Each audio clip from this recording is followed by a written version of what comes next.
I think everyone can remember or has a distinct memory of their first meditation experience. What was your first meditation experience ever? Do you remember it? Like the first time you were ever introduced to any form of meditation? So the first time it happened to me, I was 14 years old. I was a young kid in Malaysia.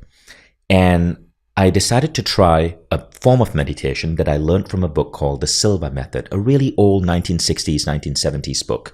Back then, I was 14, so must have been like 1990. There was no internet in Malaysia. We had 4 television channels. So really, to pass the time by, all I did was I would browse all of the books on my father's bookshelf. And I discovered this book called The Silva Method. Now, the book captivated me because it spoke about how the mind can heal the body. What was happening to me back then is I was having a really horrible skin problem. My face was covered in acne. I had very little confidence. I considered myself ugly. I had difficulty making friends at school. You know, even if I liked a girl, I had no confidence to even talk to her. And so when I read in this book that the mind can heal the skin, I was game on. I want to figure this out. So I tried practicing. Nothing happened. I continued practicing. Nothing happened. And there was very little results. But I read and reread that book over and over and over and over again. Then I started picking other books from Bob Proctor, from Wayne Dyer. I started reading these books. It became a passion. And slowly, things began to click.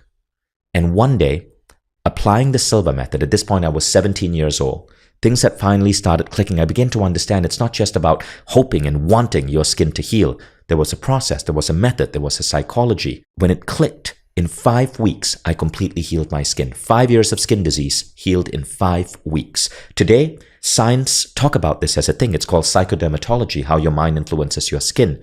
But that was my first evidence that we can use our minds to influence our bodies. Now, the next thing I did was I decided to see, can I use my mind to accomplish a really big goal? For me, that was qualifying for the US Open Taekwondo Championships. Taekwondo is Korean karate. I was really into it.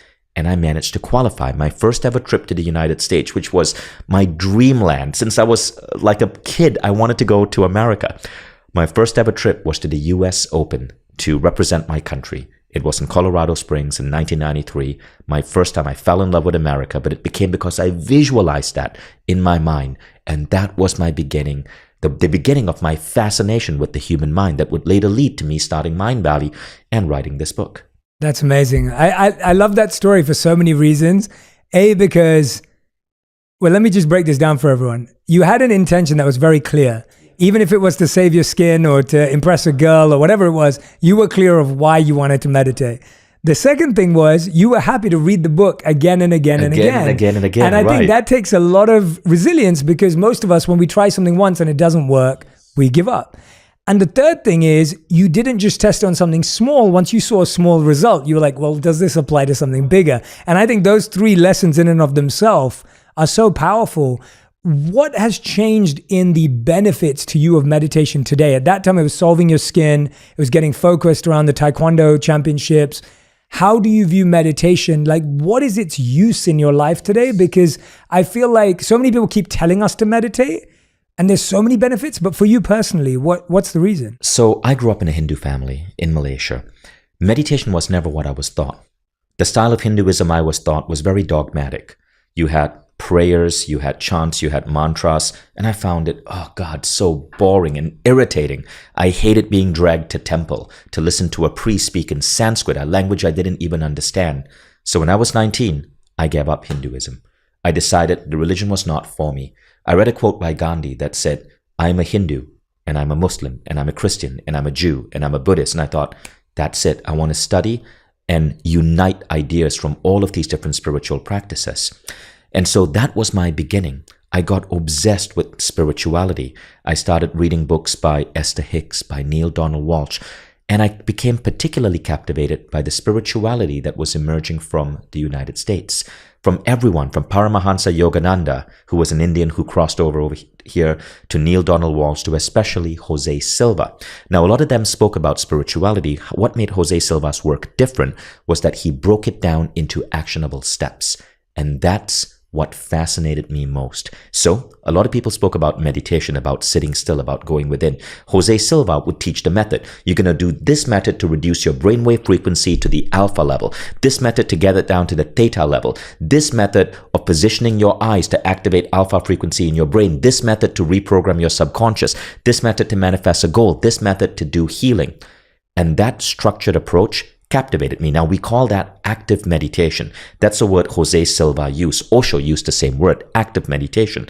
This means it's different from passive meditation, which was more the meditation from Hinduism, from Eastern cultures, where you focus on your breath or you go within. And there's a usefulness in that. But what I loved about active meditation is, in the words of Jose Silva, you use it to solve problems. You do not push your problems away. You turn your problems into a project. You have skin disease, you're going to heal it. You need to achieve a business goal, you're going to make it happen. And you would apply different tools to solve these problems. Now, when I was in Silicon Valley, I applied the Silva method and it completely transformed my career. I was able to hold down 2 jobs. I got promotion after promotion after promotion. At the age of 26, I was vice president of a booming .com. And I was meditating using the Silva method and other practices I would combine with it. And one day, I certainly had a calling. I realized that meditation was the most powerful thing I'd learned in life. It was the reason why I was successful at my career. Yet, my university degree, for which I paid almost $250,000 for, taught me jack. It wasn't really helping me. So I decided I wanted to do something that could help the world. I decided to quit and become a meditation teacher. Now, as I started becoming a meditation teacher, as I started compiling all of these methods, I needed something for myself. And I look at meditation as a tool. Okay? So a lot of people say, all right, meditation is a form of self-awareness, of prayer. Yes, yes, yes. But meditation is also a tool. The point of meditation, in the words of the great teacher Emily Fletcher, is not to get good at meditation. It is to get good at life. And so I use 2 different types of tools. Now, let's think about our home. We have coffee makers and we have electric drills. We use a coffee maker every single day, or a tea kettle every single day, to put ourselves in a good state to start our morning. An electric drill is a power tool. You don't use it every day. You use it when you have a problem, when you have to drill a hole in a wall or threaten someone, I guess. So in meditation, the style that I teach, there are 2 types. You would use a power tool like the Silva method, which now sits on Mind Valley, for a really tactical problem. For example, healing. Right? The Silva method has been proven by Dr. O. Carl Simonton as a very effective form of imagery therapy for accelerating healing. You're sick, you want to do it. If you are suddenly feeling like you have a migraine, you want to use it to help reduce your migraine. The 6th phase is what I developed as not the electric drill, but the coffee maker. Something you use every single day. Even if your life is amazing, you use it every single day because it helps put you in a peak state for work, for happiness, for human connection. And it puts you in this beautiful state where it almost feels as if the universe has your back. Like you have, the Tinkerbell fairy following you around, blessing everything you do and making your life magical. This is how I view meditation. It's an active approach to tackle the most complex problems in life, but also as a daily approach to put you in peak states of humanness.